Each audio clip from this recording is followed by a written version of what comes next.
হে তরুণ যুবকেরা, যাকাত, আমরা যাকাতকে ঠিকভাবে ইউটিলাইজ করি না, ব্যবহার করি না। আমরা যাকাত মানে লুঙ্গি দেওয়া, শাড়ি দেওয়া মনে করি। কথা ঠিক না ভুল? কোটিপতি লোক 20-30 হাজার টাকা যাকাত পড়েছে, কোটিপতি লোক 25,000 বা আমার 60,000, 70,000, 1 লাখ টাকা যাকাত পড়েছে। 1 কোটি টাকার মালিক হলে বুঝতে পারছেন তার কত টাকা যাকাত পড়বে।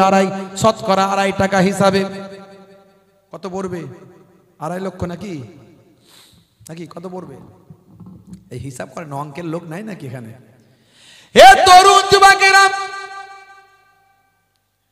1 কোটি টাকার মালিক, লক্ষ টাকার উপরে যাকাত। যাকাত হিসাব করে বলে এত টাকা দেওয়া সম্ভব নয়। 100টা শাড়ি নিয়ে আয়, 100টা লুঙ্গি নিয়ে আয়, 10-20 হাজার টাকার মধ্যে কাজ মিটিয়ে দিল। হে তরুণ যুবকেরা, এটা যাকাতের উদ্দেশ্য নয়। যাকাতের উদ্দেশ্য হলো গরিবি হাটাও, দেশ বাঁচাও। এখন সরকার ডাক দিয়েছে গরিবি হাটাও, দেশ বাঁচাও।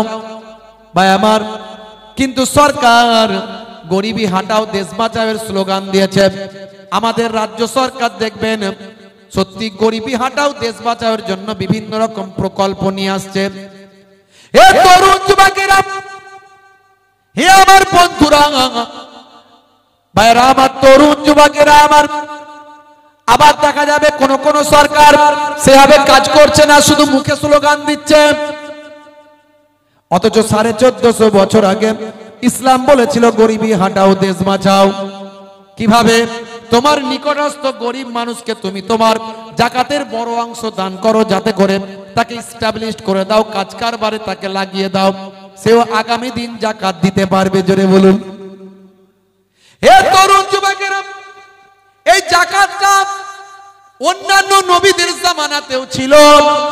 হযরত মুসা কালিমুল্লাহর জামানাতে ছিল যাকাত, নামাজে ছিল, যাকাতও ছিল। মুসা নবীর একজন চাচাতো ভাই ছিল, একই গোত্রের, একই বংশের একজন ভাই ছিল, নাম ছিল কারুন। নাম শুনেছেন কারুনের? যে কারুনকে নিয়ে আল্লাহ রাব্বুল আলামিন কোরআন মাজিদের মধ্যে ঘোষণা করেছেন কারুনের কথা। হে তরুণ যুবকেরা, হে আমার বন্ধুরা, হে আমার মুরব্বিয়ানেরা, শুনে রেখে দেন, জেনে রেখে দেন, কারুন ছিল পৃথিবী বিখ্যাত একজন ধনী মানুষ। কারুন ছিল পৃথিবী বিখ্যাত একজন ধনী ব্যক্তি। ভাইরা আমার, তরুণ যুবকেরা আমার, মুরব্বিয়ানেরা আমার, শুনে রেখে দেন, কিন্তু ছিল মারাত্মক কৃপণ লোক। তার এত সম্পত্তি ছিল, আমার আল্লাহ কোরআন মাজিদের মধ্যে জানিয়ে দেন, কারণ তার সম্পত্তির, তার সিন্ধুকের চাবিগুলো বহন করার জন্য একদল লোক ভাই আমার সেই সিন্ধুকের চাবিগুলো বহন করে নিয়ে যেত। এতটাই ধনী মানুষ আল্লাহ তাকে বানিয়েছিলেন। হে তরুণ যুবকেরা, কারুন ছিল মারাত্মক একজন কৃপণ। মুসা নবীর সম্পর্কে চাচাতো ভাই, হিরে, পান্না, মতি, জহর যা কিছু আছে, সমুদ্রের তলায় যা পাওয়া যায়, প্রবাল টোবাল থেকে শুরু করে এইরকম সম্পদ তার ছিল। আর সোনা রূপা থেকে শুরু করে এমন কোন সম্পদ ছিল না যে তার ছিল না। ভাইরা আমার, তার সম্পদের চাবিটা বহন করার জন্য একদল ক্ষমতাশালী লোক তারা কষ্ট পেত। আমার আল্লাহ সূরা কাসাসের মধ্যে সুন্দর করে উল্লেখ করেছেন। কোরআন মাজিদ খোলন, কোরআন মাজিদে আমার আল্লাহ কোরআন মাজিদে সূরা কাসাসের মধ্যে কারুনের কথা উল্লেখ করে বলেন, ইন্নাল কারুনা কানা মিন কওমি মূসা ফাবাগা আলাইহিম ওয়া আতাইনাহু মিনাল কুনুজি মা ইন্না মাফাতিহাহু লাতানু বিল উসবাতি উলিল কুওয়াতি ইয ক্বালা লাহু কওমুহু লা তাফরাহ ইন্নাল্লাহা লা ইউহিব্বুল ফারিহিন। হে তরুণ যুবকেরা, আমার আল্লাহ বলেন কারণ ছিল মুসা নবীর সম্প্রদায়ভুক্ত, কিন্তু সে তাদের প্রতি উদ্ধত আচরণ করেছিল। তাকে আমি এমন ধনভাণ্ডার দিয়েছিলাম যে তার চাবিগুলো বহন করার জন্য একদল বলবান শক্তিশালী লোক তাদের পক্ষে কষ্টকর ছিল। স্মরণ করো যখন তার সম্প্রদায় তাকে বলেছিল গর্ব করো না, আমার আল্লাহ গর্বকারীকে পছন্দ করেন না। ইন্নাল্লাহা লা ইউহিব্বুল ফারিহিন।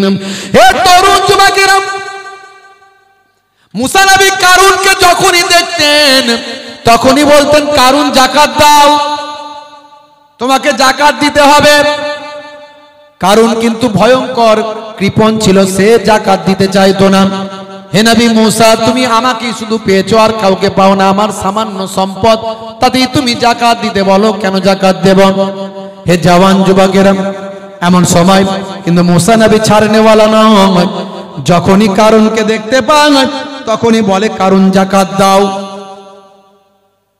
কারুন রাগান্বিত হলো।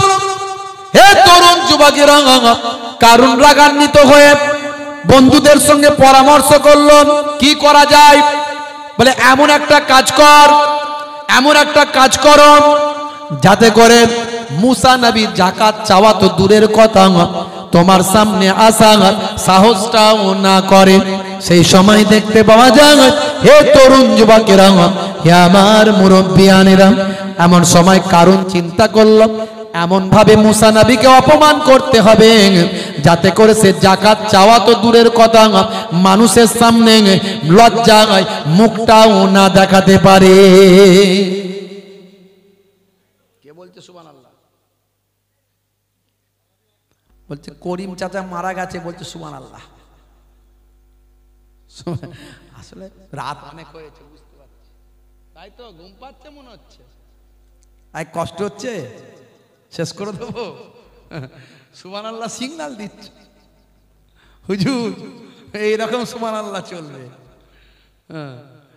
হে তরুণ যুবকেরা, সংক্ষেপ করে বলবো, লম্বা চওড়া নয়, ভালো করে শুনে রেখে দিন। এমন সময় দেখতে পাওয়া যায় কারুন চিন্তা করলো এমন শিক্ষা দেব মুসা নবীকে যাতে আর মুখ দেখাতে না পারে, যাকাত চাওয়া তো দূরের কথা।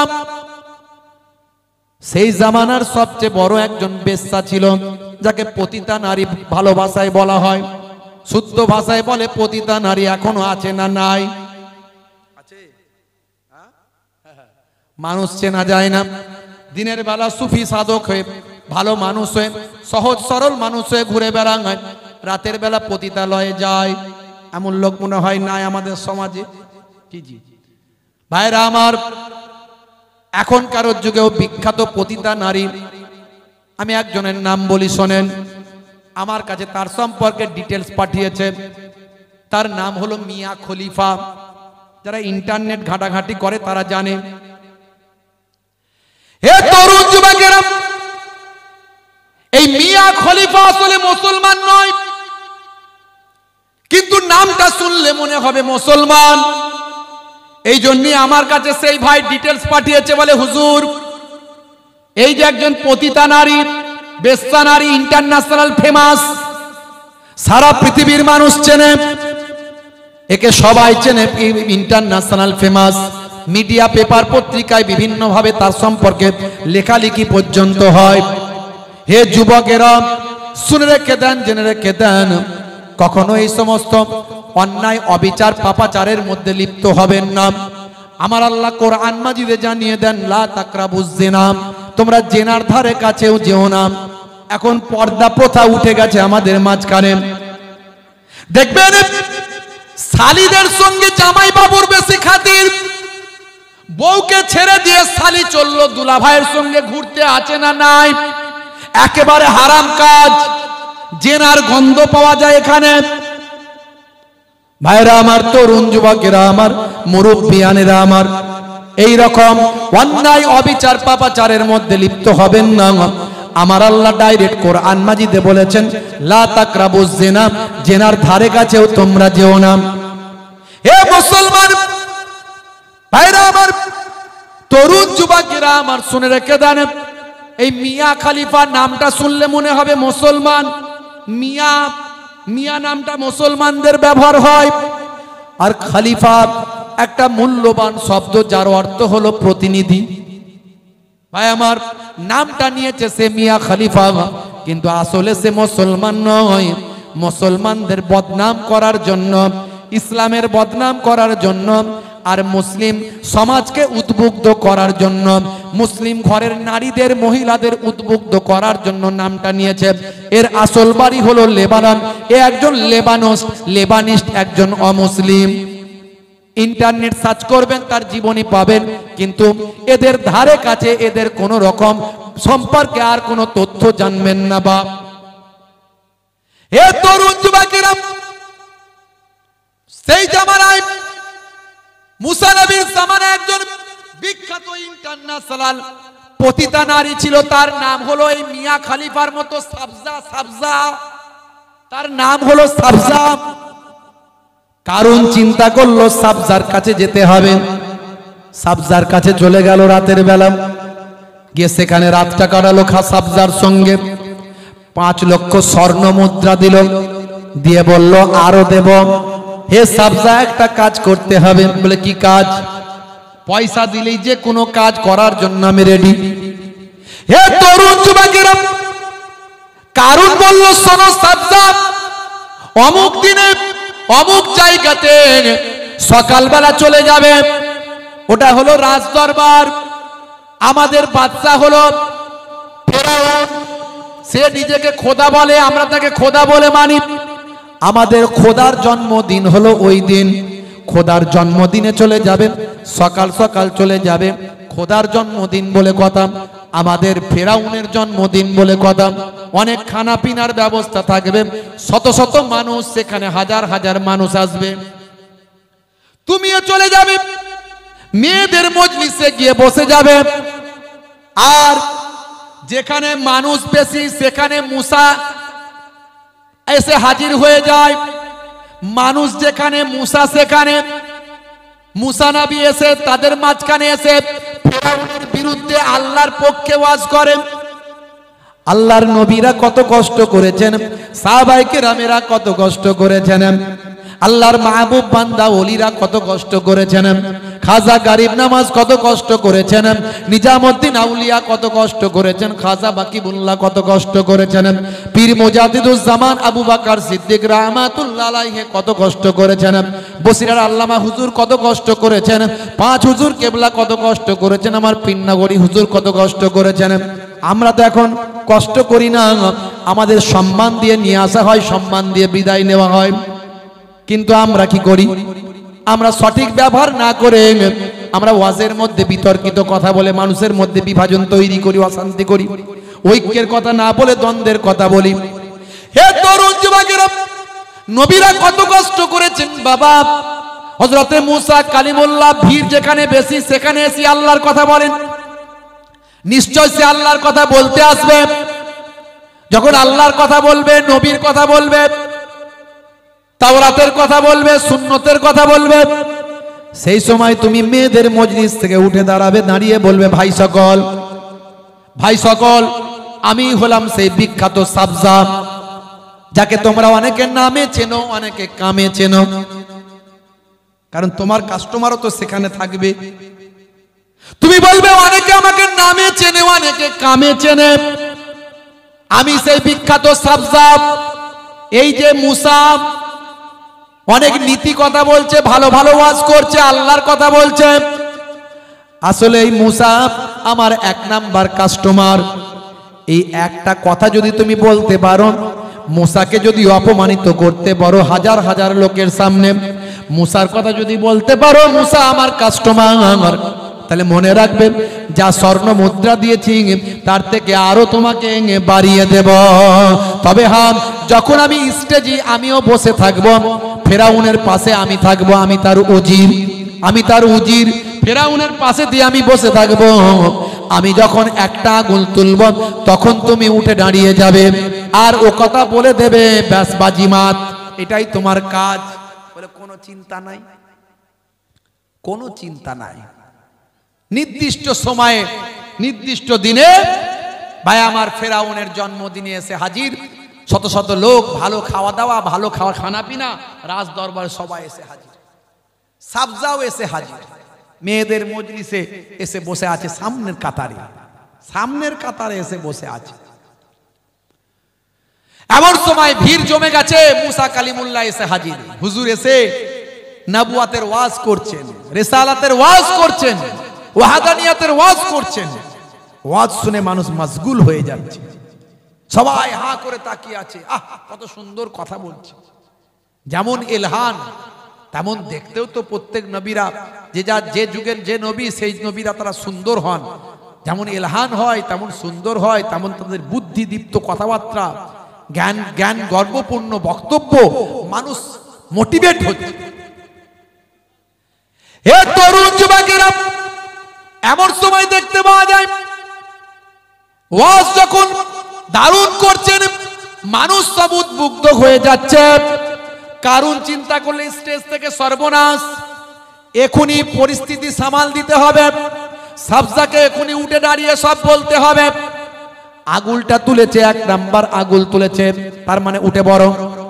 কিন্তু দেখা গেল সাবজাও এত মনোযোগ দিয়ে মুসা নবীর ওয়াজ শুনছেন, এক নাম্বার আগুল কোনটা দিয়ে যে উঠেছে সাবজা কিছু ভ্রুক্ষেপ করে না। কারণ চিন্তা করলো সর্বনাশ, এক নাম্বার আগুলে কাজ হয়নি, দুই নাম্বার আগুল তুলেছে, তার মানে তাড়াতাড়ি ওঠ, তাড়াতাড়ি বল। কিন্তু দুই নাম্বার আগুলেও কোনো কাজ হচ্ছে না। সাবজা মনোযোগ দিয়ে মুসা নবীর ওয়াজ শুনছে। হে তরুণ যুবকেরা, কারণ দেখলো বেগতিক, তিন নাম্বার আগুন তুলেছে, সাবজা ভ্রুক্ষেপ করেনি, ওয়াজ শুনে যাচ্ছে। কারণ দেখলো সব প্ল্যান প্রোগ্রাম নষ্ট হয়ে যাবে, সব বরবাদ হয়ে যাবে, আমার টাকা পয়সা মেহনত সব পানিতে যাবে। ভাই আমার নেমে পড়ে মহিলাদের প্যান্ডেলে চলে গেছে। বিরাট বড় ধনী মানুষ, জমিদার, বিরাট বড় ধন দৌলতের মালিক, যেখানে যায় লোকে সম্মান করে। যাচ্ছে যেদিকে ভিড়ের মাঝখানে লোকে সাইড দিয়ে দিচ্ছে যান, কিন্তু গিয়ে হেঁটে হেঁটে গেল তো গেল, একেবারে সাবজার পাশে গিয়ে বসে গেল নিলজ্জের মতো। লোকে অবাক হয়ে গেল, লোকে দেখে মুচকে মুচকে হাসে, গেল যাই কোথা। কারণ উজির সাহেব বসে কোথায়? মেয়েদের প্যান্ডেলে, মেয়েদের ভিতরে। এমন সময় বসেছে তো বসেছে, ভাই আমার এবার গুত্তা মারছে, ওঠ ওঠ, বল তাড়াতাড়ি বল। কতক্ষণ আর গুত্তা সহ্য করবে সাবজা? সিজ ফিমেল, গুত্তার কতক্ষণ সহ্য করবে? শেষে উঠল, উঠে দাঁড়িয়ে বলছে, ভাই সকল, এই যে মুসা নবীকে দেখছো, এই যে মুসা নবী ভালো ভালো কথা বলছে, এই যে মুসা নবী নীতি নীতি কথা বলছে, সুন্দর সুন্দর কথা বলছে, আমি মুসা নবীর ভক্ত হয়ে গেছি। আর এই যে আমার পেছনে কারুনকে দেখছো, এই কারুন হলো আমার এক নাম্বার কাস্টমার। বলতে এসেছিল মুসা নবী আমার কাস্টমার, বললো কারুন আমার কাস্টমার। কারুনের মাথায় হাত। কি বললি রে হতভাগী, বললিটা কি? তোর সঙ্গে কি এই কথা? আমি জীবনে কোনোদিন মুসা নবীকে চোখে দেখিনি, মুসা নবীর ওয়াজও শুনিনি। আজ আমি চোখে দেখলাম, ওয়াজ শুনলাম, আমি সাবজা ফিদা হয়ে গেলাম, পাগল হয়ে গেলাম। আমি ওয়াজ শুনে মশগুল হলাম। এতদিন পর্যন্ত আমি পাপের দুনিয়ায় আছি, আজ থেকে আমার মনে হয়েছে এই পাপ, আমি অন্যায় কাজ কেন করছি। মুসা নবীর কথা শুনে আমার হৃদয়টা বিগলিত হয়েছে। আসলে কি সুন্দর কথা বলছেন, আল্লাহর কথা বলছেন, নবীর কথা বলছেন, আল্লাহর ওয়াহাদানিয়াতের কথা বলছেন। আমি মুগ্ধ হলাম। জীবনে কোনোদিন মুসা নবীকে দেখি না, মুসা নবীর কথা শুনি না, আজকে আমি শুনলাম, মুগ্ধ হলাম। আজকে আমি মুসা নবীর কথা শুনে মুগ্ধ হয়ে এ কথা বলতে চাই। এই যে কারুন, এ আমাকে ডেকে নিয়ে এসেছেন, এ হলো আমার এক নাম্বার কাস্টমার। গতকালকেও আমার সঙ্গে রাত্রিরে থেকেছে, আমাকে 5 লক্ষ স্বর্ণ মুদ্রা দিয়েছে। এই নে তোর মুখে ছুঁড়ে মারলাম বলে মুখে ছুঁড়ে মেরে দিয়েছে। শুনে রেখে দে, কারণ এ পয়সায় আমার কোনো কাজে লাগবে না। আজ আমি সঠিক দিশা পেয়েছি, আজ আমি হিদায়াতের আলো পেয়েছি। মুসা নবী যা বলেছেন সত্য বলেছেন বলে বিশ্বাস করেছি। ও নবী মুসা, আজ আমি তোমার কাছেই কালেমা পড়ে তোমার শিষ্য হতে চাই, আল্লাহকে এক বলে বিশ্বাস করতে চাই। পড়িয়ে দাও মহাবাণী মহাকালেমা, কালেমা শরীফ পড়ে মুসা নবীর কাছে সবজা ইমানদার হয়ে যায়। মুসা নবী রাগান্বিত, আর কারুনের মাথা খারাপ, সব প্ল্যান প্রোগ্রাম গেল। মুসা নবী রাগী মানুষ, বুঝতে পারছেন। অন্যায়ের বিরুদ্ধে একজন অপরাধীকে কথা বলছেন, শোনে না, তো এক চর মেরেছেন, সে মারা গেছিল, একজন কিপ্তিকে, বুঝতে পারছেন। হে তরুণ যুবকেরা,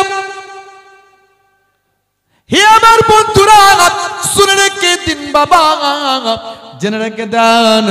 মুসা নবী বললেন, যারা মজলিসে আছো তারা সব বেরিয়ে যাও, এই মজলিসে আর কেউ থাকবে না। সঙ্গে সঙ্গে সবাই বেরিয়ে গেল। মুসা নবী হাতের লাঠি ছাড়লে সাপ হয়ে যায়, হাতটা গোল করে ঘোরালে সূর্যের মতো আলো হয়। এমনি তো আল্লাহ মুজিজা দিয়েছেন, ফেরাউন পর্যন্ত ভয় পায়। ফেরাউনের যত জাদু মন্ত্র ছিল সব জাদু মন্ত্রকে খেয়ে ফিনিশ করে দিয়েছে।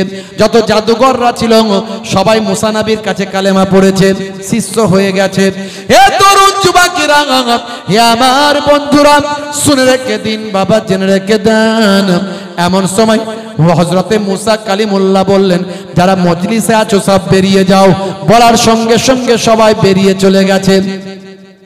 সাবজাও বেরিয়ে গেছে। একমাত্র কারণ সে বসে রয়ে গেছে, সে আর উঠতে পারে না, তার সারা শরীরটা অবশ হয়ে গেছে, মনে হচ্ছে হ্যান্ডিক্যাপ হয়ে গেছে, আর উঠতে পারে না। যদিও কোন রকমে উঠলো, ধরে ধরে উঠলো।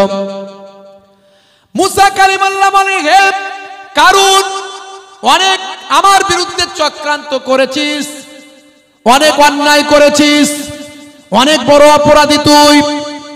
দেখ এখনো সময় আছে, তওবা কর, আর যাকাতটা দিবি কিনা বল। আবার সে যাকাতের কথা, বুঝতে পেরেছি, তোমার জাদু মন্ত্র বিরাট ক্ষমতা, হাতের লাঠি ছেড়ে দাও সাপ হয়ে যায়, আর এখন সবকিছু জয় করে ফেললে জাদু মন্ত্র দিয়ে। তুমি ভাবছো তোমার এই মন্ত্র ফন্ত্র দিয়ে, জাদু ফাদু দিয়ে আমাকে যাকাত দেয়া করাবে। আমি কারণ, আমি এক কথার লোক, মরে যাব তবু যাকাত দেবো না। দিবি না? বলে না, তাহলে আর বাঁচবি না, অনেক সহ্য করেছি, আর করব না।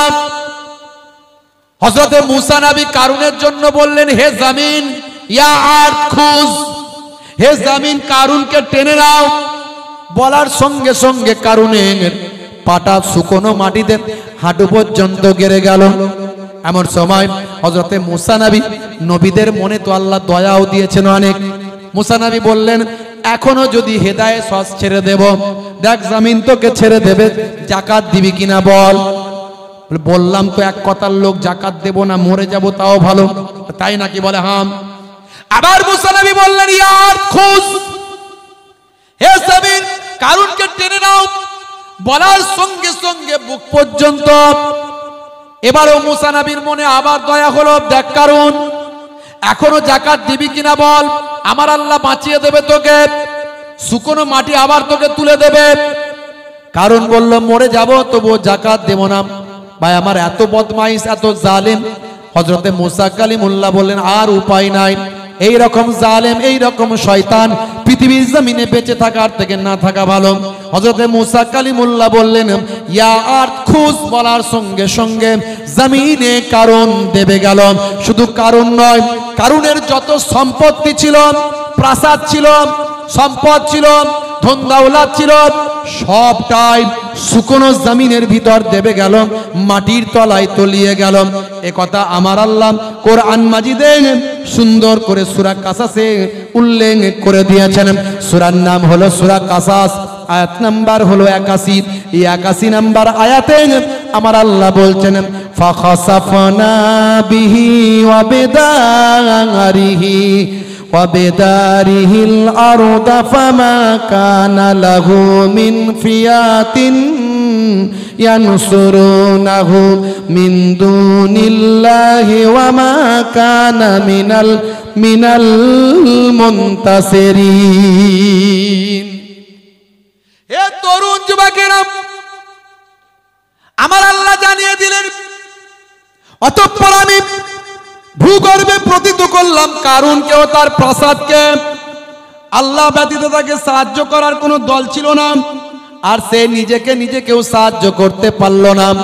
হে তরুণ যুবকেরা, আজও আপনি মিশরে চলে যাবেন। মিশরের কায়রো থেকে 80 কিলোমিটার দূর একটা হ্রদ আছে, যেখানে মানুষ ট্যুর করতে যায়, দেখতে যায়। সেই হ্রদটার নাম হলো কারুন হ্রদ। সেই কারুন হ্রদে যে আপনি যাবেন, সেখানে আজও অস্তিত্ব নিদর্শনখানা খুঁজে পাবেন। হে তরুণ যুবকেরা, হে আমার মুরব্বিয়ানেরা, বলার উদ্দেশ্য, আমার আল্লাহ পৃথিবীর জমিনে মানুষকে ইবাদতের জন্য পাঠিয়েছেন। বান্দা যখন ইবাদত থেকে ভুলে যায়, আমার আল্লাহ তাদের উপর গজব নাযিল করে দেয়। তবে একসঙ্গে আল্লাহ আমার নবীর উম্মতদের একসঙ্গে ধরবে না, চাটে অল্প অল্প করে ধরবে। এক জায়গায় দেখবেন বন্যা হচ্ছে, অন্য জায়গায় হয়নি। এক জায়গায় ভূমিকম্প হচ্ছে, অন্য জায়গায় হয়নি। এক জায়গায় সুনামি হচ্ছে, অন্য জায়গায় হয়নি। এক জায়গায় আসমান থেকে গজব হচ্ছে, অন্য জায়গায় হয়নি। কারণ এটা আমার নবীর দোয়া। উচ্চ আসনে আরোহণ করছেন, পৃথিবীর মানুষ অত্যাচার মুখ বুজে সহ্য করছে।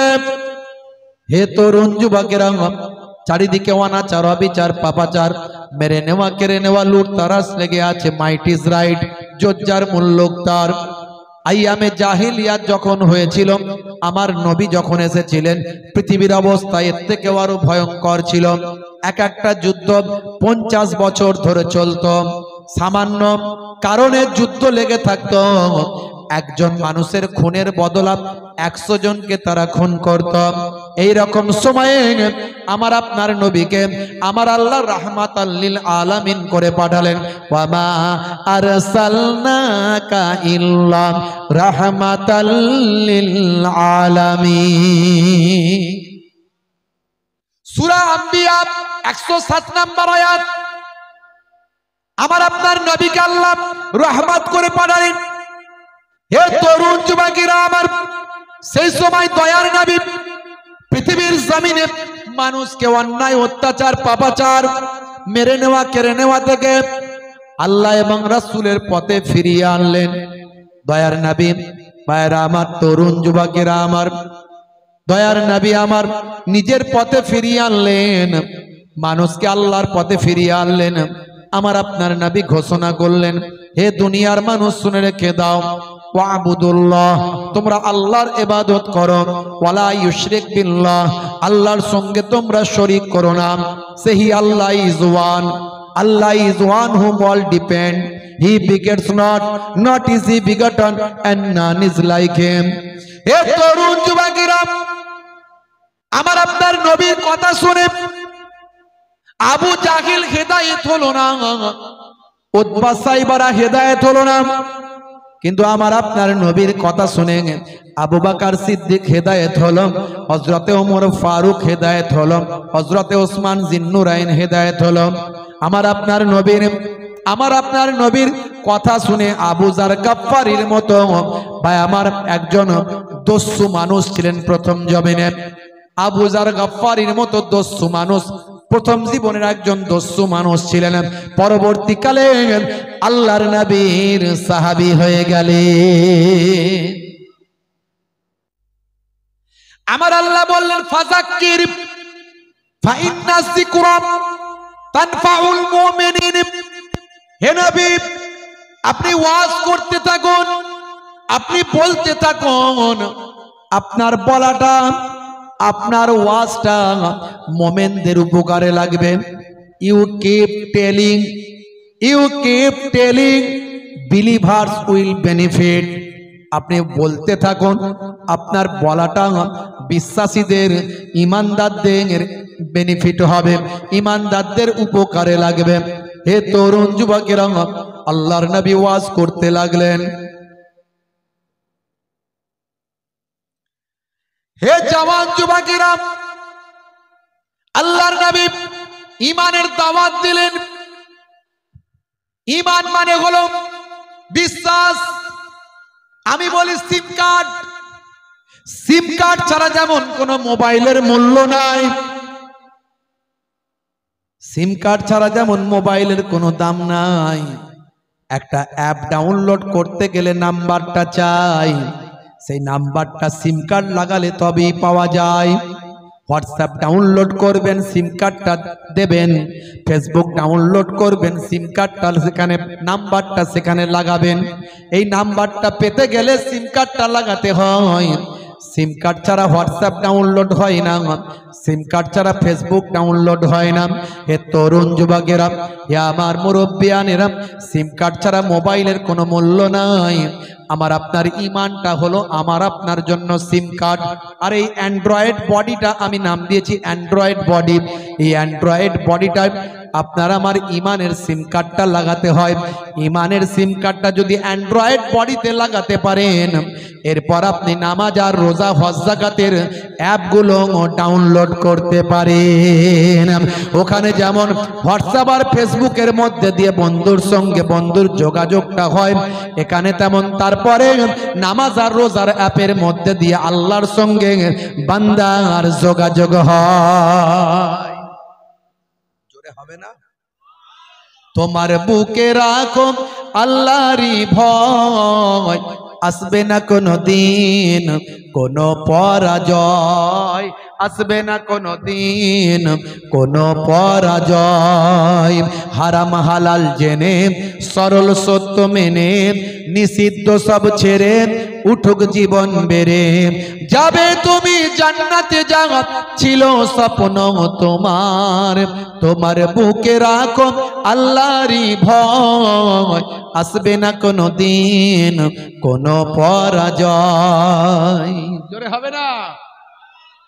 হে তরুণ যুবকেরা, আমার আপনার নবী ঈমানের দাওয়াত দিলেন, ঈমানদার হয়ে যাও বান্দা।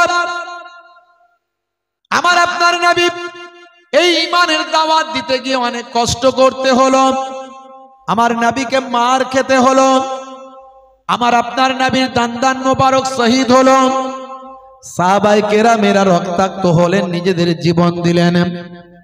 আমার নবী মক্কার জীবনে দাওয়াত যখন দিতে বেরোতেন, কুফফারদের কাছে ওয়াজ দাওয়াত কানা ইসলামের দাওয়াতটা দিতে বেরোতেন, আমার আপনার নবীর সারা শরীরটা রক্তাক্ত হতো।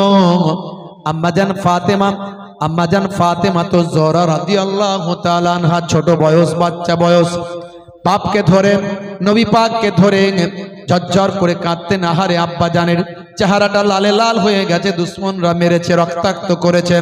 আমাদের নবী সেই সময় বলতেন, ও বেটি ফাতেমা কেঁদো না, কেঁদো না, তুমি মাসুম বেটি ফাতেমা, তুমি যদি বদদুয়া করে দাও না জানি আল্লাহর আরশে যদি কবুল হয়ে যায়, জালেমরা ধ্বংস হয়ে যাবে। আমি নবী ওদেরকে ধ্বংস করার জন্য পৃথিবীতে আসি না, আমি নবী এসেছি ওদেরকে হেদায়েত করার জন্য। হে তরুণ যুবকেরা, আল্লাহর নবী হেদায়েতের আলোটা পৌঁছাতে শুরু করলেন। হে মুসলমান, মক্কার অবস্থা তখন ছিল বড় খারাপ। মক্কার মানুষেরা এমন কোনো অন্যায় অত্যাচার ছিল না যে করেনি। সেই সময় আমার আপনার নবী পৃথিবীর জমিনে পদার্পণ করলেন। আমার নবী যেদিন আসলেন, আমার আল্লাহ খুশি হয়ে গেলেন, জমিন আসমান খুশি হয়ে গেল। এমনকি দাদা আব্দুল মুত্তালিব আমার আপনার নবীকে পেয়ে খুশি হয়ে গেল। 12 রবিউল আউয়ালে রহমত ওয়ালা নবী এলো রে, সাফাআতের তাজ পরে জামিনে বরকত ওয়ালা নবী এলো রে, এলো রে ভাই এলো রে, এলো রে ভাই এলো রে, কাউসার কাউসার ওয়ালা নবী এলো রে। ওই কোরাইশ বংশের ভিতরে মা আমিনার রেহেমে এলে তুমি নূর জেলে আব্দুল্লাহর ওই বাগানে। ওই বাগানের ফুলকলি, ওই বাগানের ফুলকলি ফুটলো সারা ভুবনে, 12 রবিউল আউয়ালে রহমত ওয়ালা নবী এলো রে, সাফাতের তাজ পরে জামিনে বরকত ওয়ালা নবী এলো রে, এলো রে ভাই এলো রে, এলো রে ভাই এলো রে, কাউসার কাউসার ওয়ালা নবী এলো রে। জোরে হবে না? আরে জোরে হবে না? ওই রাত বলে ও গো প্রভু দাও না আমার বুকেতে, দিন বলে ও গো প্রভু দাও না আমার মাঝেতে, দিন ও রাতের মাঝেতে, দিন ও রাতের মাঝেতে এলেন নবী সুবহে সাদেকে, 12 রবিউল আউয়ালে রহমত ওয়ালা নবী এলো রে, সাফাতের তাজ পরে জামিনে বরকত ওয়ালা নবী এলো রে, এলো রে ভাই এলো রে, এলো রে ভাই এলো রে, কাউসার কাউসার ওয়ালা নবী এলো রে। হবে না? ওই আকাশ বাতাস চন্দ্র তারা খুশিতে তারা মেতেছে, আসমানের হুর ফারিস তারা দেখার তরে উকি মেরেছে। কবি কবির ভাষায় লিখেছে। কবিতা কেন এই রাতের বেলা বলছি জানেন তো? রাত তো অনেক হয়ে গেছে, কবিতাগুলো বললে কি হবে, শুনতেও ভালো লাগবে আর মাথাতেও ঢুকবে। আর কবিতার একটা গুরুত্ব আছে। আমার নবী শের শায়েরদের বড় পছন্দ করতেন। যখন কুফারে কুরাইশ সেই সময় একটা শের শায়ের এসব কবি কবিতার লড়াই চলতো তৎকালীন যুগে, আমার নবীর জামানায়, তার আগে থেকেই চলতো। তা আমার নবীর পক্ষেও কিছু কবি ছিল, তাদের মধ্যে বিখ্যাত কবি যাকে বলা হয় মুখাজ্জারাম কবি, মানে দুটো যুগ পেয়েছে, তাকে বলা হয় মুখাজ্জারাম কবি। বুঝতে পারছেন ভাই আমার? একটা হলো প্রি ইসলামিক পিরিয়ড আর একটা ইসলামিক পিরিয়ড, দুটো পেয়েছেন। তো এইরকম একজন বিখ্যাত শায়ের কবি, তাকে তাকে এই নামে অভিহিত করা হতো, শায়েরুর রাসূল বলা হতো। তিনি হলেন আল্লাহর নবীর বিখ্যাত সাহাবী হযরতে হাসান বিন সাবিত রাদিয়াল্লাহু তাআলা আনহু। জোরে বলুন সুবহানাল্লাহ। আল্লাহর নবী এই কবির জন্য মসজিদে নববীতে একটা মেম্বার তৈরি করে দিয়েছে। কত কবিতা আল্লাহর নবী পছন্দ করতেন। এখন এক শ্রেণীর মোল্লা মৌলবী আছে, তারা আবার গজল টজল নাচ টাচ পছন্দ করেন না। আমি লক্ষ্য করে দেখেছি, যে যেটা পারে না সে অন্য সেটা বদনাম করে। কারো মধ্যে আল্লাহ বেশি এলেম দিয়েছে, কারো মধ্যে এলেম নাই। সে এসে বললে শুধু এলেম শিখলে হবে না, ইবলিস শয়তানেরও এলেম ছিল, শুরু করে দিল। আবার কারো মধ্যে দেখবেন আল্লাহ বেশ সুন্দর এলহান দিয়েছে, গলা দিয়েছে, সুন্দর নাচ গাইছে। হ্যাঁ, শুধু গজল গাইলে হবে না, এই গজল ফজল চলবে না, এসব এসব এসব চলবে না, সুর ফুর এসব চলবে না। বোঝা গেল যে এ গাইতে পারে না ভালো, ওই জন্য ও এরকম বলছে। মানে আমাদের সমাজটা এরকম হয়ে গেছে। এই জন্য আমাকে আবার এসব বলতে গেলে আবার দলিল দিতে হয়। উবাই বিন কাব রাদিয়াল্লাহু তাআলা আনহু থেকে বর্ণিত, ওয়ান উবাই বিন কাব قال রাসূলুল্লাহ সাল্লাল্লাহু আলাইহি ওয়াসাল্লাম ইন্না মিনাশ শি'রি হিকমা। আল্লাহর নবী বলেন, নিশ্চয় অধিকাংশ কবিতা হলো হিকমা। জোরে বলুন সুবহানাল্লাহ। এত কথা বকতে হতো না। এই আমি কবিতাগুলো বলছি তো, কিছু মানুষ পরে আবার বলবে শুধু গজল আর নাচ, শুধু গজল আর নাচ, বাকি যত কোরআন হাদিস বললাম সেগুলো কিছু শুনবে না। এমন একটা ব্যাপার স্যাপার চলছে। এই জন্য বলে না, এই কথায় কথায় লোকে বলে এই এক শ্রেণীর আলেমকে দিয়ে জাহান্নাম উদ্বোধন হবে, দেখবেন এক শ্রেণীর আলেমকে দিয়ে জাহান্নাম উদ্বোধন হবে। কথাটা যে বলে কিছু কিছু মানুষ, ভাই কতটা যুক্তিযুক্ত আমি বলতে পারবো না। কারণ আল্লাহর নবী বলেছেন দুই ধরনের আলেম হবে, একটা হলো ওয়ারাসাতুল আম্বিয়া, একটা হলো ওয়ারাসাতুল শাইতান। বুঝতে পারছেন? যারা সবসময় ফেতলা, যাদের কথাগুলো খুব ভালো, কালামুহুম কা কালামিল আম্বিয়া, কথাগুলো হবে নবীদের কথার মতো, কি মিষ্টি মিষ্টি কথা। কুলুবুহুম কা কুলুবি জিয়াব, অন্তরটা হবে নেকড়ে বাঘের মতো হিংস্র ভয়ঙ্কর।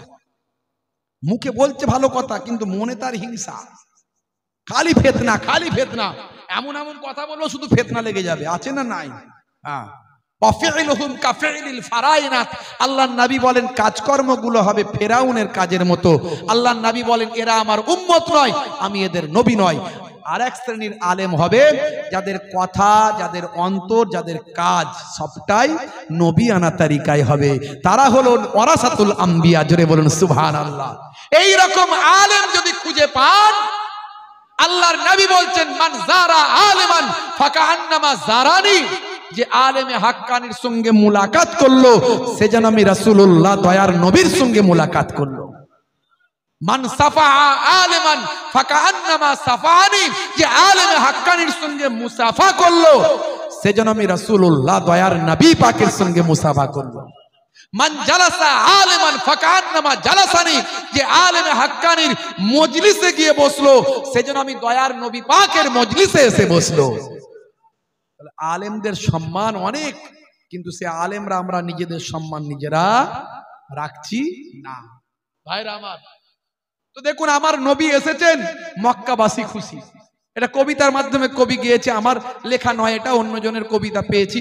তো আমার কিছু কবিতাও আমি লিখি মাঝে মাঝে সময় পেলে, একটু ভাঙাচোরা কবি আর কি।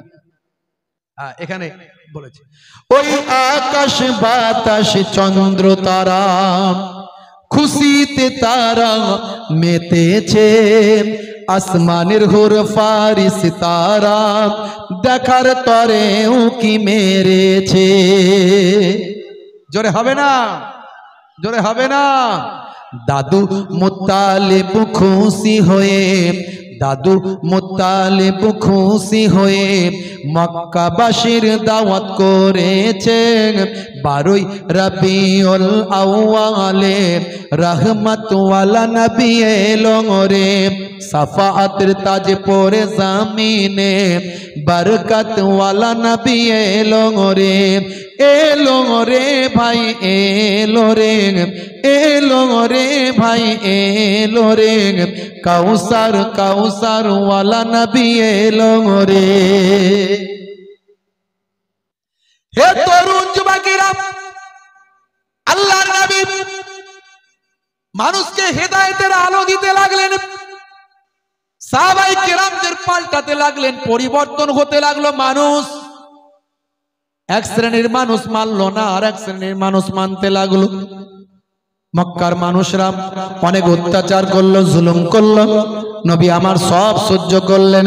হে তরুণ যুবকের, হে আমার মুরব্বিয়ানেরা, আল্লাহর নবী ভাই আমার মানুষকে হেদায়েতের আলো দিতে লাগলেন, তাদেরকে শেখাতে লাগলেন বাবারা তোমরা আল্লাহর পথে ফিরে আসো, মানুষের উপর অত্যাচার করো না, অন্যায় অবিচার থেকে সরে আসো, জেনা ব্যভিচার সুদ ঘুষ পাপ অন্যায় থেকে সরে আসো। হে তরুণ যুবকেরা, হে আমার মুরব্বিয়ানেরা, দয়ার নবী তাদেরকে ভাই আমার নামাজের দাওয়াত দিলেন, তাদেরকে দাওয়াত দিলেন ভাই আমার সুন্নতের দাওয়াত দিলেন। এ জওয়ান যুবকেরা, আল্লাহর নবী ঈমানের দাওয়াতটা দিলেন, ঈমানদার বানাতে শুরু করলেন। হে দুনিয়ার মানুষ শুনে রেখে দাও, নবী আমার তাদের প্রথমে সিম কার্ডটা ঠিক করে দিলেন, কারণ সিম কার্ড ছাড়া ভাই আমার মোবাইলের কোনো দাম নাই, ঈমান ছাড়া এই অ্যান্ড্রয়েড বডির কোনো দাম নাই। আগে তোমরা আল্লাহকে এক বলে মানো, লা শারিকা লাহু, তার কোনো শরীক নাই, আল্লাহর প্রতি বিশ্বাস রাখো, আর বাবা আসমানি কিতাবগুলোকে বিশ্বাস করো, যত পূর্বের কিতাব আছে সব বিশ্বাস করো, সমস্ত নবী পয়গম্বরদের মানো। এইভাবে নবীর হেদায়েতের বাণীটা দিতে লাগলেন, তাদের ঈমানটাকে মজবুত করতে লাগলেন। ভাগ্যে ভালো মন্দ যা কিছু হয় সবই আল্লাহর পক্ষ থেকে হয়। ভাগ্যে ভালো মন্দ কোথা থেকে হয়? সবই আল্লাহর পক্ষ থেকে হয়। কথা ঠিক না ভুল? আমরা মানি তো না মানি না? যদি বলেন মানি না মানি না। ভাগ্যে ভালো মন্দ কোথা থেকে হচ্ছে? কারবারে লস, কারবারে লাভ কোথা থেকে হচ্ছে? আল্লাহর কাছে, আল্লাহর কাছ থেকে। কারো বাপ মারা গেছে, সে বলছে আল্লাহ এত লোকের বাপ ছিল আমারটাই গেল, তুমি কি আর দেখতে পেলে না? হ্যাঁ, আল্লাহর নামে কটু কথা বাজে কথা বলে কি বলে না? এত লোকের মা ছিল আমারটাকেই তুলে নিলে। ভাইরা আমার, ভাগ্যে ভালো মন্দ যা কিছু হয় আল্লাহর কাছ থেকে হয়। রাতের বেলা হুজুর যখন বলছে তখন বলছে হ্যাঁ একদম মানি, একদম মানি। আবার সকাল হলি লটারির টিকিটের দোকানে গিয়ে বলে চাচা কালকে ওয়াজ শুনেছি, বুঝতে পারছো, মসজিদে 10 টাকা গলিয়েও দিয়েছি, আজকে এমন টিকিট দাও যেন 5 লাখ লাগে। আছে না নাই? হে তরুণ যুবকেরা, হে আমার বন্ধুরা, হে আমার মুরব্বিয়ানেরা, কিয়ামতের দিন বিশ্বাস করতে হবে, বিচারের দিন হবে, কিয়ামত যে হবে।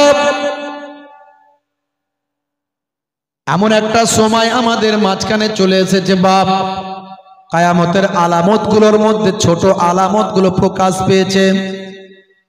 আল্লাহর নবী বলেন 6টা জিনিস যখন তোমরা লক্ষ্য করবে তখন তোমরা বেশি বেশি ইবাদত বন্দেগীতে তোমরা নিজেরা পরিবর্তন হয়ে যাও, বেশি বেশি করে আল্লাহর ইবাদতে মাশগুল হও। হে তরুণ যুবকেরা, হে আমার মুরব্বিয়ানেরা,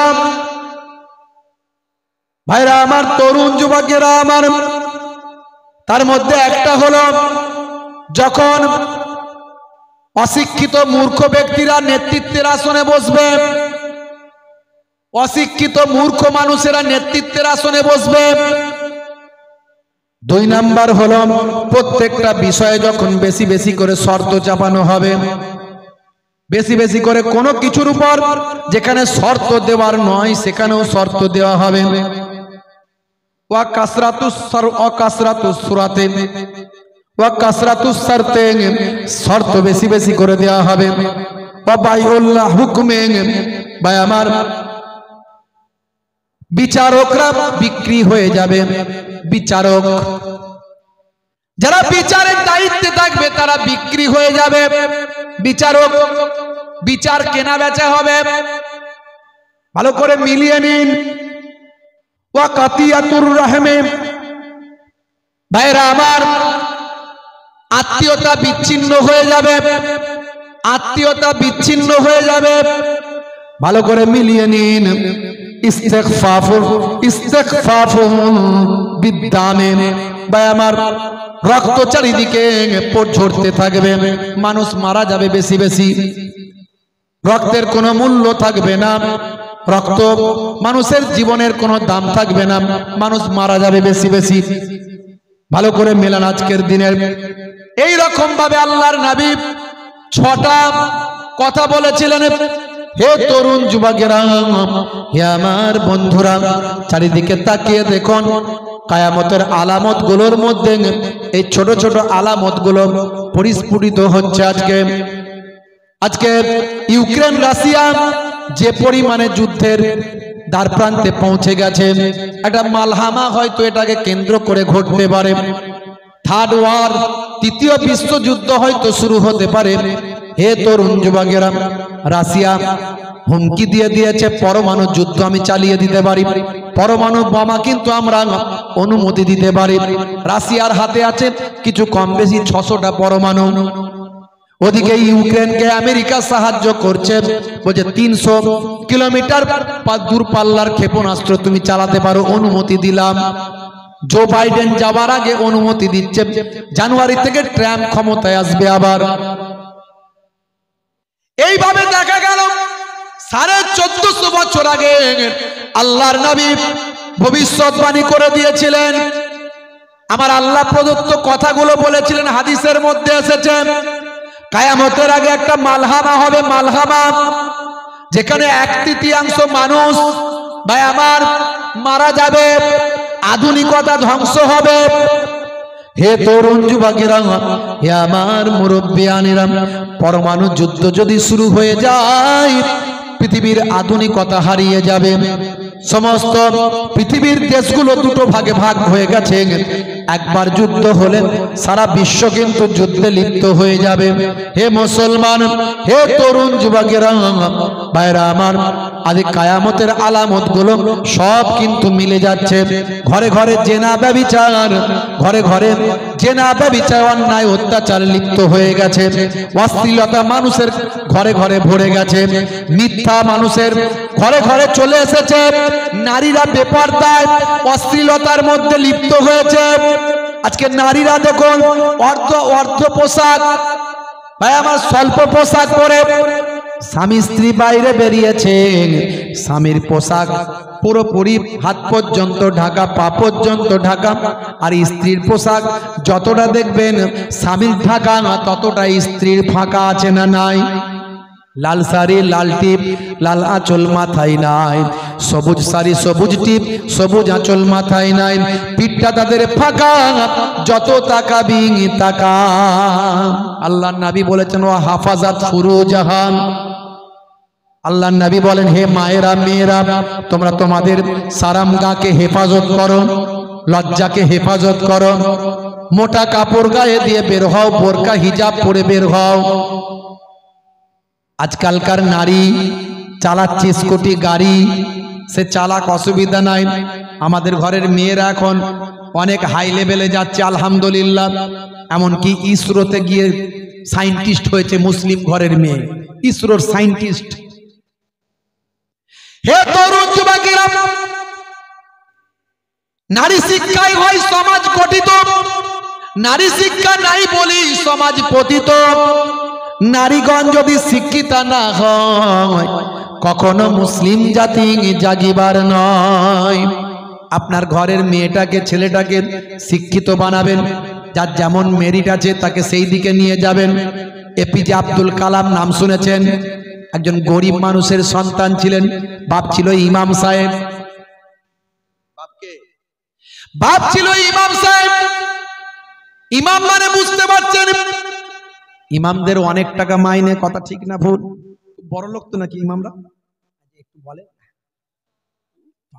কারা দেয় এগুলো? এত অল্প টাকা দেয় কারা? আমরা দিই না, অন্যজন দেয়, কথা ঠিক না ভুল? হ্যাঁ, ইমাম সাহেব কমিটির প্রেসিডেন্ট, তার ছেলে দিল্লিতে চাকরি পেয়েছে, 70,000 টাকা মাইনে। তো ইমাম সাহেবের কাছে শুক্রবারে জুম্মার পরে বলছি, ইমাম সাহেব এই 200 টাকা পকেটে দিলাম, আমার ছেলে চাকরি পেয়েছে, 70,000 টাকা মাইনে, দিল্লি চলে যাবে সোমবারের দিন, একটু খাস করে দোয়া করে দেবেন। ইমাম সাহেব দোয়া করছে, রব্বানা আতেনা ফিদ দুনিয়া। প্রেসিডেন্টের ছেলে বিদেশ যাবে, বলছে আল্লাহ তাকে ভালোভাবে পৌঁছে দাও, কোনো অসুবিধা নাই, কিন্তু তার চাকরিটা যেন পাকা হয় আর মাইনেটা যেন আমার মতো হয়। প্রেসিডেন্ট রেগে গেছে, মাইনে তোমার মতো মানে? বলে কেন? ইমাম সাহেব বলছে কেন? মাইনে আমার মতো হলো অসুবিধা কি আছে? 5,000 তো দেন আমাকে, 5,000 জন্য দিল্লি পাঠাচ্ছি নাকি? হে তরুণ যুবকেরা, আমাদের ইমামদের সম্মানকে আমরা ছোট করেছি। আলেমদের কত ইজ্জত, আলেমদেরকে আমরা সম্মান দিতে পারি না। এক শ্রেণীর আলেমরাও নিজেদের মধ্যে ঝগড়া, ফিতনা, বিভিন্ন অশ্লীল কথাবার্তা, গীবত, শিকায়ত, চগলখড়ির মধ্যে লিপ্ত আছেন। এক শ্রেণীর আলেমের জন্য আলেম সমাজের প্রতি মানুষ কুদৃষ্টিতে তাকায়, কিন্তু আলেমরা হলো প্রকৃত নবীর ওয়ারিস। সেই ইমামদের সম্মান দেবেন, ইজ্জত দেবেন। হে তরুণ যুবকেরা, ইমামদের মাইনে বাড়িয়ে দেবেন, অন্তত 15,000, 10 থেকে 15-20,000 মাইনে করবেন। আমি জানি না আপনারা এখানে কত দেন, আমি জানি না, হয়তো আরো বেশিও দেন, কিন্তু অন্যান্য জায়গায় আমি রাউন্ড ফিগারে বললাম। ভাইরা আমার, তরুণ যুবকেরা আমার, এপিজে আব্দুল কালামের আব্বা ছিল একজন ইমাম সাহেব। ছোট্টবেলায় বাচ্চাকে ফজরের সময় তুলে দিতেন ইমাম সাহেবের সন্তান।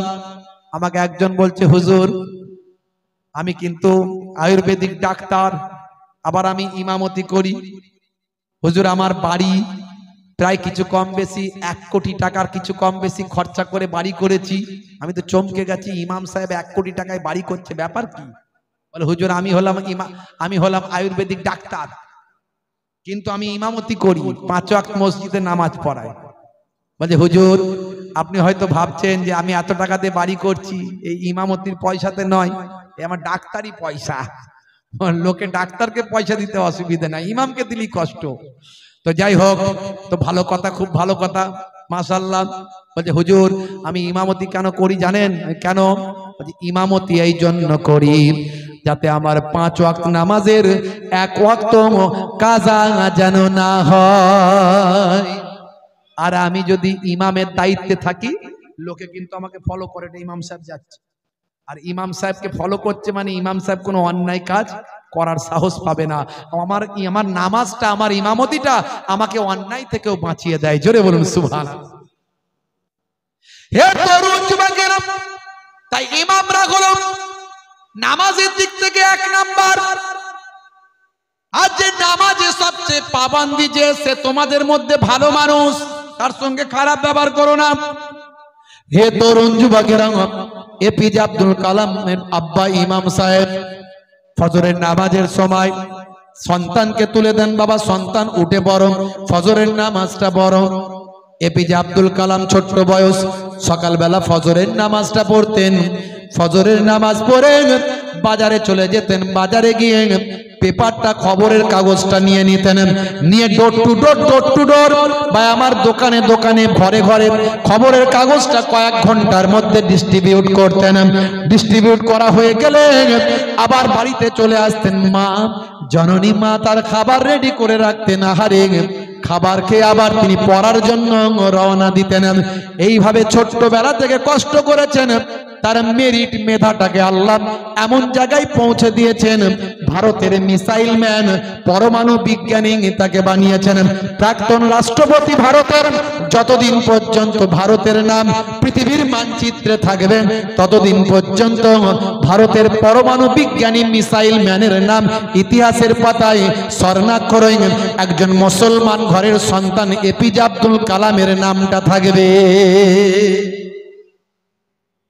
আপনার ঘরের সন্তানটাকে আপনি শিক্ষিত করুন, আপনার ঘরের মেয়েটাকে আপনি শিক্ষিত করুন, শিক্ষিতা করুন। হে তরুণ যুবকেরা, তবে পর্দার মধ্যে, হেফাজতের মধ্যে, আল্লাহর নবী পর্দায় হেফাজতের মধ্যে শিক্ষা লাভের কোনো অসুবিধা নাই, ইসলামের শিক্ষা লাভে কোনো নিষেধ নাই। হে তরুণ যুবকেরা আমার, হে আমার বন্ধুরা, শুনে রেখে দিন বাবা, জেনে রেখে দেন। হে মুসলমান, আল্লাহর নবী শিক্ষিত বানানোর জন্য চেষ্টা করলেন। সাহাবায়ে কেরামদের উপর শিক্ষার গুরুত্ব বর্ণনা করতে লাগলেন। দয়ার নবী আমার সুন্নতের তালিমটা দিতে লাগলেন। দয়ার নবী ভাই আমার ইবাদতের কথা বলতে লাগলেন। প্রত্যেকটা নবীরা বলেছিলেন সুন্নতের কথা, ইবাদতের কথা। মনে রাখবেন বাবা, সমস্ত নবীদের জামানায় যে ইবাদতগুলো ছিল, আমাদের নবীর জামানাতেও সে ইবাদত ছিল। অন্যান্য নবীর জামানায় ইবাদতগুলোর মধ্যে ভাই আমার নামাজ ছিল, রোজা ছিল, যাকাত ছিল। আর আমাদের নবীর জামানাতেও নামাজ, রোজা, হজ, যাকাত আমাদের নবীর জামানায় বড় ইবাদত ছিল। ভাইরা আমার, সবচেয়ে বড় ইবাদত হলো নামাজ। আফজালুল ইবাদাতে ইবাদাতুস সালাত। নবী সাহাবায়ে কেরামদের সালাতের ডাক দিতে লাগলেন। মুসলমান, আমরা নামাজ ছেড়ে দিয়েছি। 95 জন, 100 জনের 95 জন 5 ওয়াক্ত নামাজ পড়ে না। 100 জনের 95 জন। ইমাম সাহেবকে জিজ্ঞাসা করলেই পাওয়া যাবে। আপনারা দেখেন না, হয়তো পড়ে, অন্যান্য জায়গায় বেশিরভাগই রিপোর্ট আমার কাছে আছে। মুয়াজ্জিন যখন আযান দেয়, হাইয়া আলাস সালাম, মুসলমানের ছেলে বলে তাড়াতাড়ি মসজিদ তলা থেকে পালা। কেন রে ভাই? মুয়াজ্জিন যদি দেখতে পায় তাহলে বলবে চিন্টু নামাজ পড়বি আয়, পিন্টু নামাজ পড়বি আয়, ঝনু টনু পনু নামাজ পড়বি আয়। মুয়াজ্জিন যদি দেখতে পায় তাহলে ডাকবে হাই রে হাই, তাড়াতাড়ি নামাজ পড়বি আয়, ওযুটা কর, মসজিদে যাই। তাই মুয়াজ্জিনের জ্বালায় পাঁচতলাতে পালায়, মুয়াজ্জিনের জ্বালায় মসজিদ তলা থেকে পালায়, মুয়াজ্জিনের জ্বালায় চায়ের দোকানে যাই, সেখানে গিয়ে ক্যারাম আর তাসটা খেলি ভাই, মাঝে মনে লাইন দিয়ে ফ্রি ফায়ার আর পাবজিটা চালায়। আছে না নাই? মুসলমানের ছেলে ফ্রি ফায়ার আর পাবজি খেলে সময় কাটায়। হঠাৎ করে দেখলাম আমাকে একজন পাঠিয়েছে একটা ছবি, বুঝতে পারছেন, মদিনা শরীফে মসজিদে নববীতে বসে বসে ফ্রি ফায়ার চালাচ্ছে, DD DD DD DD DD DD, মসজিদে বসে বসে। হাই রে হাই, কোন জায়গায় পৌঁছেছে আজকে মুসলমান। গজব কি আর এমনি আসছে যে মসজিদে 1 রাকাত নামাজ পড়লে 50,000 রাকাত নামাজের সওয়াব? সেখানে যুবক ছেলে বসে বসে ফ্রি ফায়ার খেলছে, সব অ্যাভেলেবেল করে ফেলেছে। হে তরুণ যুবকেরা, হে আমার বন্ধুরা, নামাজ ছেড়ে দেবেন না। আফজালুল ইবাদাতে ইবাদাতুস সালাত, সমস্ত ইবাদতগুলোর মধ্যে বড় ইবাদত হলো নামাজ। আল্লাহর নবী নামাজের জন্য কত কষ্ট করেছেন, দান দান মোবারক শহীদ হয়েছে নামাজের জন্য। ওয়াক্ত যে হলো ওযু করো মসজিদে চলো, ওয়াক্ত যে হলো ওযু করো মসজিদে চলো, খোদার হুকুম পালন করো নামাজটা পড়ো। ওয়াক্ত যে হলো ওযু করো মসজিদে চলো, দিন রাতে 5 ওয়াক্ত নামাজ পড়লে পাবে ভাই জান্নাত। জোরে হবে না? ফজরের সময় হলে মসজিদে যাও তুমি চলে, ফেকো না বিছানায় শুয়ে, খোদা দান রহমত ঢেলে। আর জোরে হবে না? আসরের ওয়াক্তটা হলে অপচয় সময় না করে মসজিদ যাও তুমি চলে, আমল নামা ডান হাতে পাবে। মাগরিবের ওয়াক্ত আসিলে মসজিদ যাও তুমি চলে, কবরের আযাব থেকে মুক্তি প্রভু দেবে।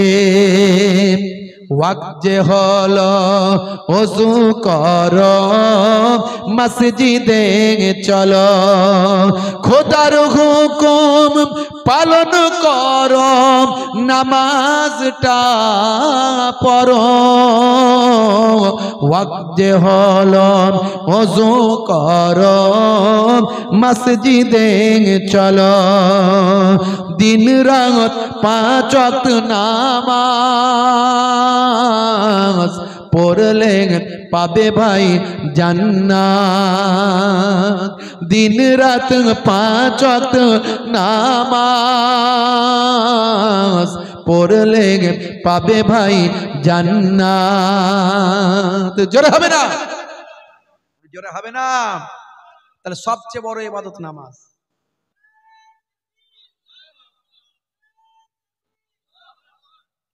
সেই নামাজ ছেড়ে দিলে জান্নাতে যাওয়া যাবে না।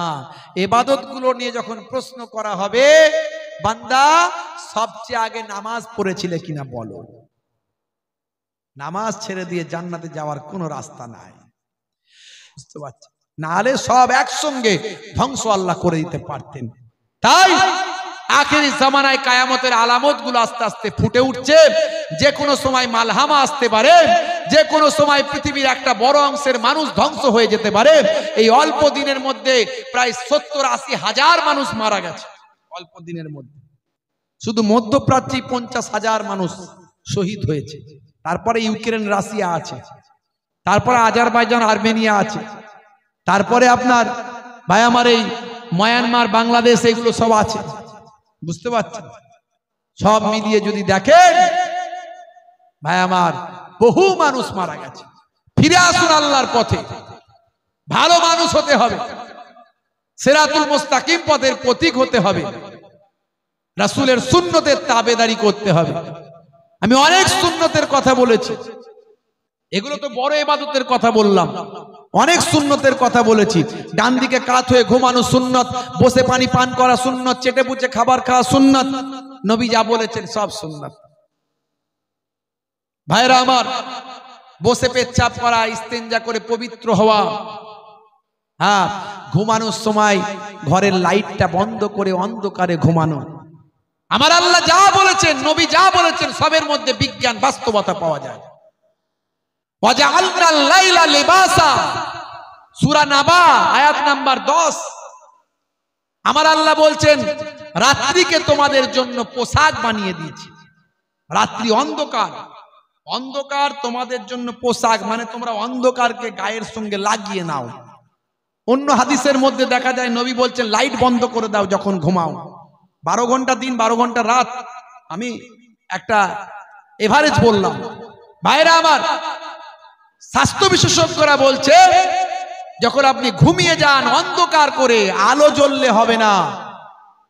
চোখ কিন্তু বুঝতে পারে, ব্রেন কিন্তু বুঝতে পারে যে লাইট জ্বলছে। লাইট যখন বন্ধ হবে চোখ সিগন্যাল দেবে ব্রেনকে, অন্তত ঘুমের 2 ঘন্টা পরে ভাই আমার মাথার দিক থেকে, পেছন সাইড থেকে একটা হরমোন নিঃসৃত হয়, মেলাটোনিন। 5 ধরনের হরমোন নিঃসৃত হয় ব্রেন থেকে, তার মধ্যে একটা হলো মেলাটোনিন। এটা, এই হরমোনটা নিঃসৃত হয়ে রক্তের মধ্যে মিশে যায়।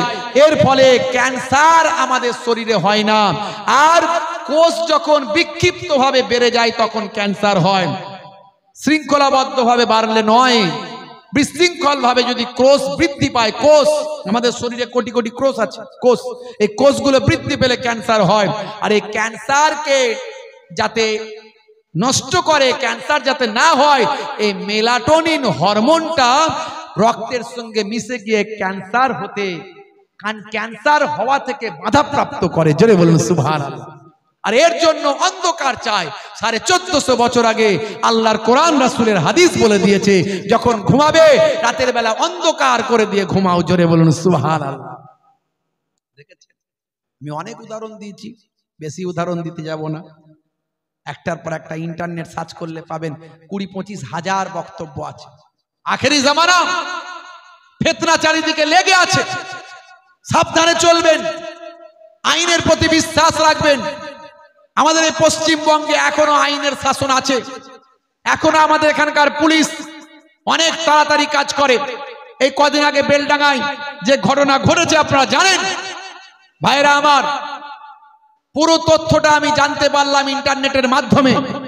যারা পুরোপুরি গিয়ে খোঁজ খবর নিয়েছেন, সব মানুষ খারাপ নয়। ভাইরা আমার, এই ঘটনাটা চক্রান্ত করে ঘটানো হয়েছে। যে পুজো মণ্ডপের লাইটিং গেট করা হয়েছিল, তারা কিন্তু কোনো খারাপ কাজ করেননি, এ কথা তারা লেখেননি। মানে পুরো তথ্য বেরিয়ে এসছে ওখান থেকে। যিনি লাইটিং করেছিলেন তিনি একজন মুসলমান।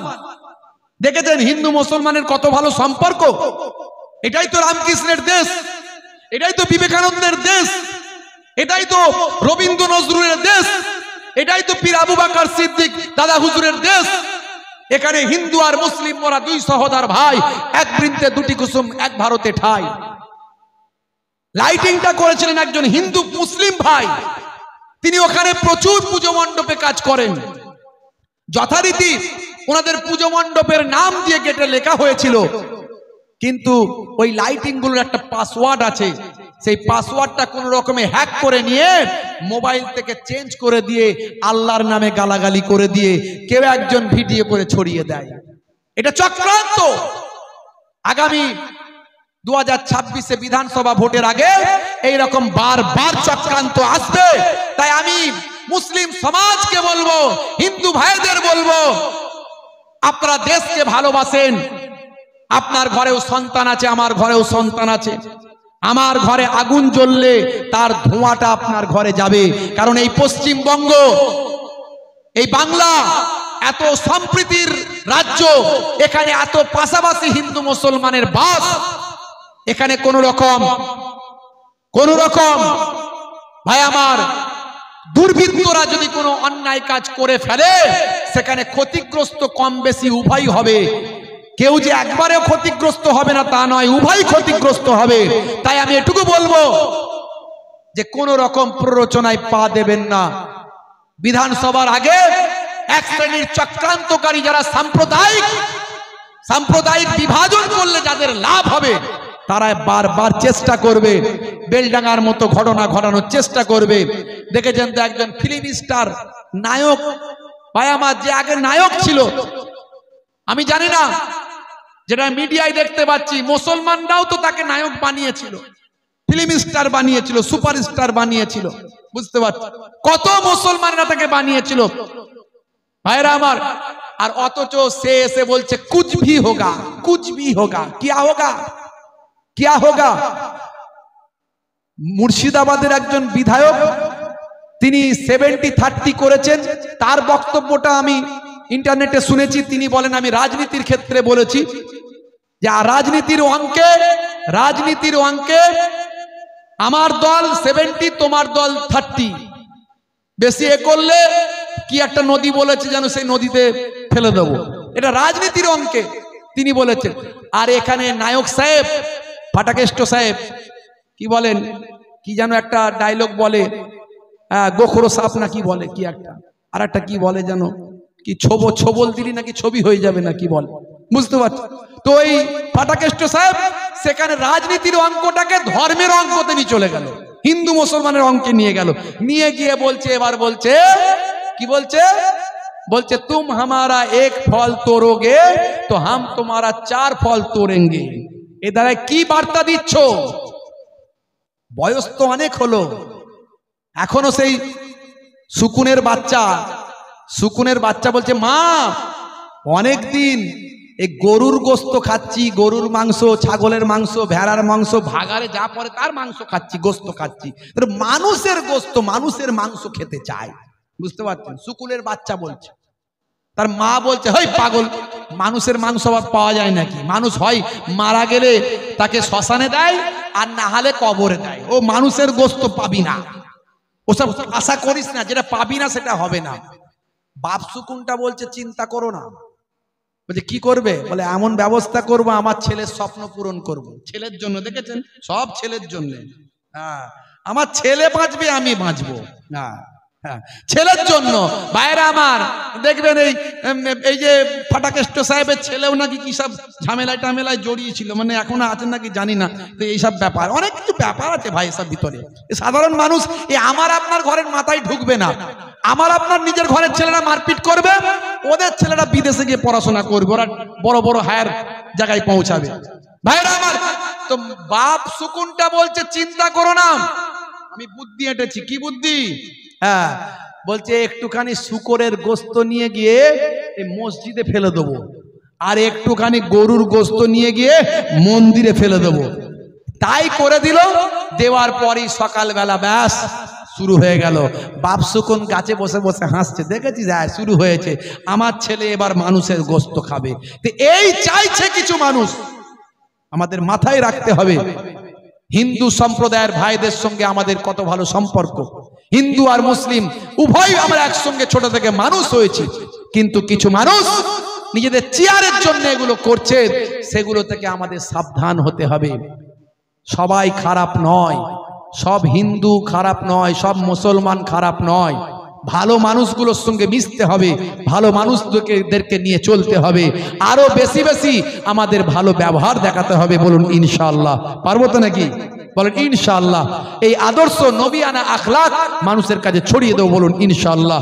ভাইরা আমার, 5 ওয়াক্ত নামাজ ছাড়বেন না, যাকাতটা সহিভাবে দেওয়ার চেষ্টা করুন, আর তার সঙ্গে সঙ্গে নবীর সুন্নতগুলোকে মেনে চলুন। সন্ধ্যা থেকে যে ওয়াজ হয়েছিল তার জিস্ট, তার মূলটা আমি আলোচনা করে দিলাম। আল্লাহ রাব্বুল আলামিন আমাদের কবুল ও মঞ্জুর করেন, বলুন আল্লাহুম্মা আমিন, বলুন আল্লাহুম্মা আমিন। ভাইরা আমার, পৃথিবীর সবচেয়ে ভালো জায়গা হলো বাইতুল্লাহ, আল্লাহর ঘর। বাইতুল্লাহ আল্লাহর ঘর, এই টাউন মসজিদ অত্যন্ত ভাই আমার গুরুত্বপূর্ণ একটা বড় মসজিদ, আল্লাহর ঘর। আহা, দুনিয়ার মধ্যে শ্রেষ্ঠ জায়গা হলো মসজিদ। সেই মসজিদের টাইলস লাগবে ওপরে, বুঝতে পারছেন? যে ফি সাবিলিল্লাহ মসজিদে দান করলো, কবরে পড়ে পড়ে কিয়ামত পর্যন্ত সওয়াব পাবে। জোরে বলুন সুবহানাল্লাহ। জোরে হবে না সুবহানাল্লাহ? আর জোরে হবে না? ভাইরা আমার, এই সামান্য করে আমি পয়সা চাইবো, সামান্য করে বলবো টাইলসের জন্য, আপনার টাইলসটা লাগানো থাকবে, আপনার টাইলসটা লাগানো থাকবে, নামাজিরা সারা জীবন নামাজ পড়বে, আপনি কবরে চলে যাবেন। আর আমি আজকে ওয়াজ করে যাচ্ছি, আমিও চলে যাব, কিন্তু মসজিদ ইনশাআল্লাহ থাকবে, মসজিদে নামাজিরা গিয়ে নামাজ পড়বে, আপনার আমার আফটার জেনারেশন ওই টাইলসে নামাজ পড়বে, আমি আপনি কবরে পড়ে পড়ে কিয়ামত পর্যন্ত সওয়াব পাবো। জোরে বলুন সুবহানাল্লাহ। জোরে হবে না সুবহানাল্লাহ? ভাইরা আমার, আমি অল্প অল্প থেকে শুরু করব, অন্তত যাতে সবাই দিতে পারেন। আল্লাহ রাব্বুল আলামিন কোরআন মাজিদে বলছেন, মান জাআ বিল হাসানাতে ফালাহু আসরু আমসালিহা, বান্দা 1 দেবে, আমি আল্লাহ 10 দেব। আবার মসজিদে দেওয়া মানে সৌভাগ্যের ব্যাপার। সাদকায়ে জারিয়া 7টা আছে, 7টা, তার মধ্যে আল্লাহর নবী বলছেন, আও বানা মাসজিদান, যে ব্যক্তি মসজিদ তৈরি করবে, মসজিদে সহযোগিতা করবে। তো বাপজি আমার, মাত্র এই টাইলস লাগানোর জন্য 1000 টাকায় কতগুলো পিস হবে আমি জানি না, 1000 টাকা করে 8 জন বলতে পারেন, 1000 টাকা করে 8 জন, জান্নাত হলো 8টা, আর সাদকায়ে জারিয়ার সব টাইলসের জন্য 8 জন, 1000 করে বলতে পারেন, 1000 করে 8 জন, আর 500 করে 8 জন। একটু হাত তুলে দেখাতে পারেন? আপনারা অনেক দিয়েছেন, কিন্তু আমি আপনাদের ভাই গভীর রাত্রিতে